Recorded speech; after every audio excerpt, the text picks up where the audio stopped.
Gojo एक बेरहम इंसान था। पैसों के लिए वह किसी भी हद तक जा सकता था। उसके लिए किसी की जान की कोई कीमत नहीं थी। वह अपने रास्ते में आने वाले हर दुश्मन को खत्म कर देता था, सिवाय सकुना के। सकुना अंडरवर्ल्ड का सबसे बड़ा नाम था और गोजो उसका सबसे भरोसेमंद आदमी माना जाता था। पीक इलाके में गोजो का ऐसा खौफ था कि लोग उसका नाम सुनते ही सहम जाते थे। गोजो लगातार बड़े बड़े गैंगस्टरों को खत्म करके अपनी ताकत बढ़ा रहा था। इसी दौरान उसकी टक्कर होती है टीपी फुकरे से। टीपी फुकरे क्लॉक टावर का सबसे खतरनाक माफिया था और वह भी पीक पर राज करना चाहता था। टीपी फुकरे ने रात में हमला करने की योजना बनाई, लेकिन किस्मत ने उसका साथ नहीं दिया। गोजो के एक आदमी ने छुपकर उसकी पूरी प्लानिंग सुन ली और तुरंत जाकर गोजो को खबर दे दी। खबर मिलते ही गोजो बिना देर किए क्लॉक टावर पहुंच गया। टीपी फुकरे को संभलने का मौका भी नहीं मिला और गोजो ने उसे एक ही गोली में खत्म कर दिया। गोजो मुस्कुराते हुए बोला, जब तू दुनिया में आया था तब तक मैं इस अंडरवर्ल्ड का हिस्सा बन चुका था। इतना कहकर गोजो वहाँ से निकल गया। कुछ ही समय बाद यह खबर हैप्पी सरकार तक पहुंच गई। हैप्पी सरकार टीपी फुकरे का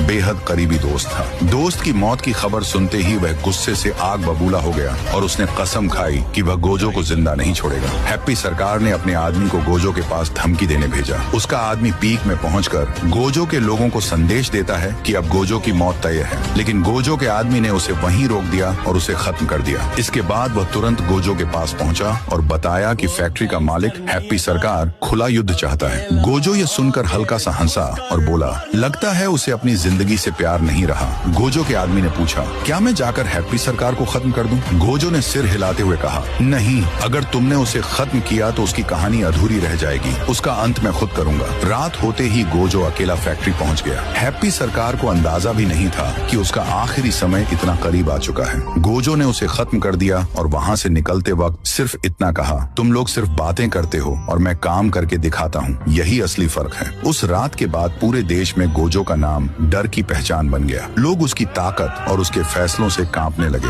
लेकिन कहानी यहीं खत्म नहीं होती। असली तूफान अभी बाकी है, क्योंकि बहुत जल्द इस कहानी में एंट्री होने वाली है राइस्टार की, और उसके आने के बाद अंडरवर्ल्ड की दुनिया पूरी तरह बदलने वाली है। अगर आप लोग इसका पार्ट 2 चाहते हो तो इस वीडियो पर 10,000 लाइक्स करवा दो, फिर देखना राइस्टार कैसे गोजो की हालत खराब करता है।